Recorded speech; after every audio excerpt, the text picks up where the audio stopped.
I fought to bring about the largest private sector infrastructure project in North American history.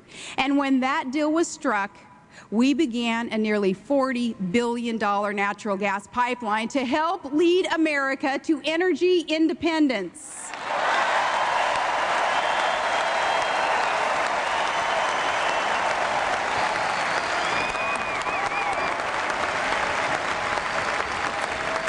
That pipeline, when the last section is laid and its valves are open, will lead America one step farther away from dependence on dangerous foreign powers that do not have our interests at heart.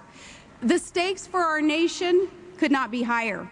When a hurricane strikes in the Gulf of Mexico, this country should not be so dependent on imported oil that we're forced to draw from our strategic petroleum reserve. And families cannot throw more and more of their paychecks on gas and heating oil. With Russia wanting to control a vital pipeline in the Caucasus and to divide and intimidate our European allies by using energy as a weapon, we cannot leave ourselves at the mercy of foreign suppliers.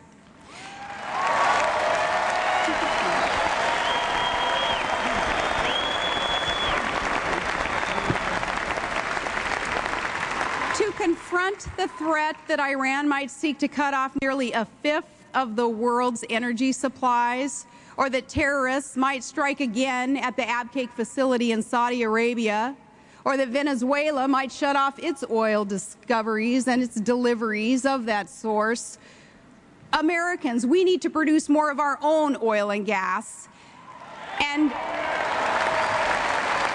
take it from a gal who knows the North Slope of Alaska. We've got lots of both.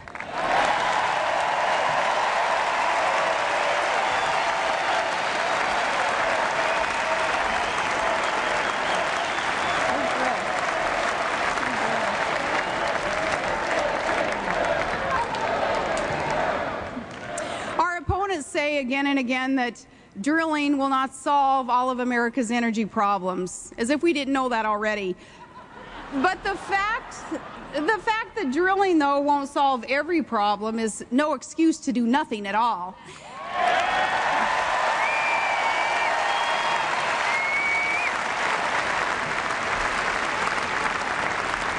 Starting in January, in a McCain-Palin administration, we're going to lay more pipelines and build more nuclear plants and create jobs with clean coal and move forward on solar, wind, geothermal, and other alternative sources. We need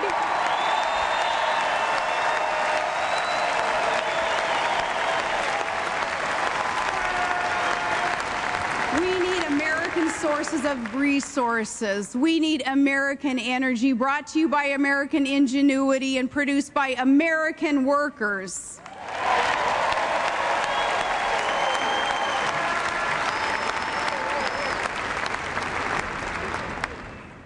And now I've noticed a pattern with our opponent, and maybe you have too. We've all heard his dramatic speeches before devoted followers, and there is much to like and admire about our opponent. But listening to him speak, it's easy to forget that this is a man who has authored 2 memoirs, but not a single major law or even a reform, not even in the state Senate.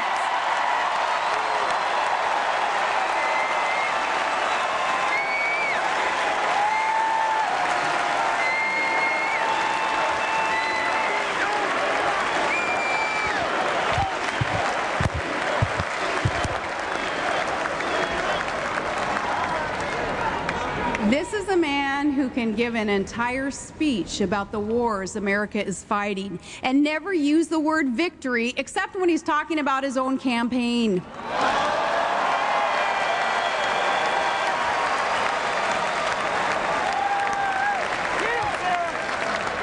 But when the cloud of rhetoric has passed, when the roar of the crowd fades away, when the stadium lights go out, and those styrofoam Greek columns are hauled back to some studio lot,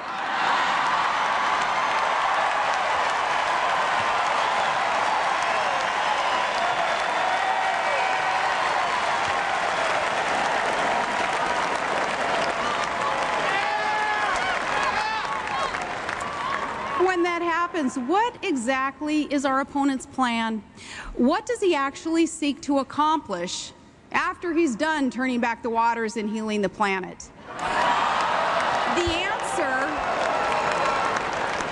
The answer is to make government bigger and take more of your money and give you more orders from Washington and to reduce the strength of America in a dangerous world. America needs more energy. Our opponent is against producing it. Victory in Iraq is finally in sight, and he wants to forfeit. Terrorist states are seeking nuclear weapons without delay. He wants to meet them without preconditions. Al-Qaeda terrorists still plot to inflict catastrophic harm on America, and he's worried that someone won't read them their rights.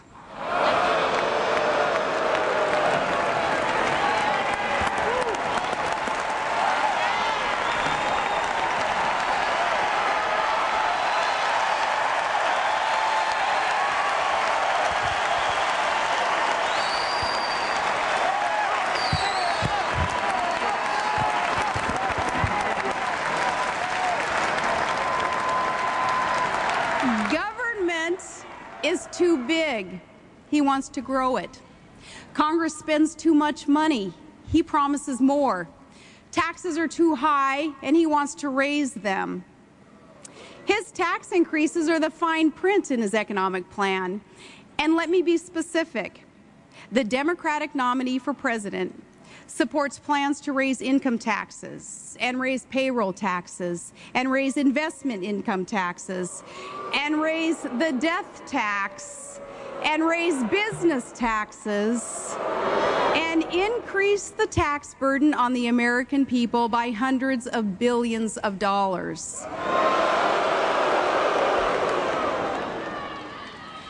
My sister Heather and her husband, they just built a service station that's now open for business, like millions of others who run small businesses. How are they